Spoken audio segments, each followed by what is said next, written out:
আসসালামু আলাইকুম রহমতুল্লাহ। আজকে আমি তোমাদের দেখাবো আমার ব্রয়লার খামারের 20 নম্বর দিনের রুটিন।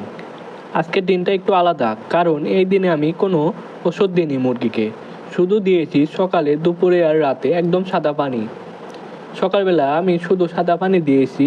এই সময় মুরগির শরীরে আগের কয়েক দিনের টনিক আর ভিটামিন প্রভাবে ভালোভাবে চলছে, তাই এই দিনে শরীরকে একটু রেস্ট দেওয়া দরকার।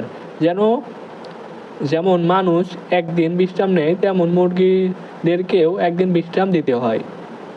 দুপুরেও আমি দিয়েছি একদম সাদা পানি, কোনো টনিক্স না দিয়ে শুধু পরিষ্কার পানি দিলে মুরগির লিভার, কিডনি সব আর্গন একটু আরাম পায়। শরীরের ভিতরে কাজ স্বাভাবিকভাবে চলতে থাকে। এতে ওষুধের চাপ কমে যায় আর মুরগি আরও ফ্রেশ থাকে। এমনভাবে রাতেও আমি কোনো ওষুধ দেইনি, শুধু সাদা পানি, কারণ দিনের শেষের মুরগির শরীরকে ফিট হতে দিতে হয়। মানে ভেতরে যত টনিক বা ভিটামিন জমেছিল সব ধীরে ধীরে শরীর থেকে বের হয়ে যায়। এটা মুরগির স্বাস্থ্যের জন্য খুব দরকারি। 20 নম্বর দিনে ওষুধ না দেওয়া মানে কিন্তু অবহেলা নয়, বরং এটা একটা ব্যাচেলার ডে।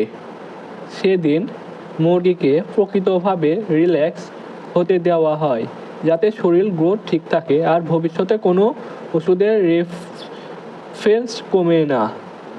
এই ছিল আমার 20 নম্বর দিনের রুটিন। আজ কোনো ওষুধ না দিয়ে শুধু পরিষ্কার পানি আর বিশ্রাম একধারে যত্ন দিয়েছি। তো ভিডিওটা ভালো লাগলে একটি লাইক দিও, কমেন্ট আর শেয়ার দিতে ভুলো না। দেখা হবে 21 নম্বর দিনের ভিডিওতে ইনশাল্লাহ। আল্লাহ হাফিজ।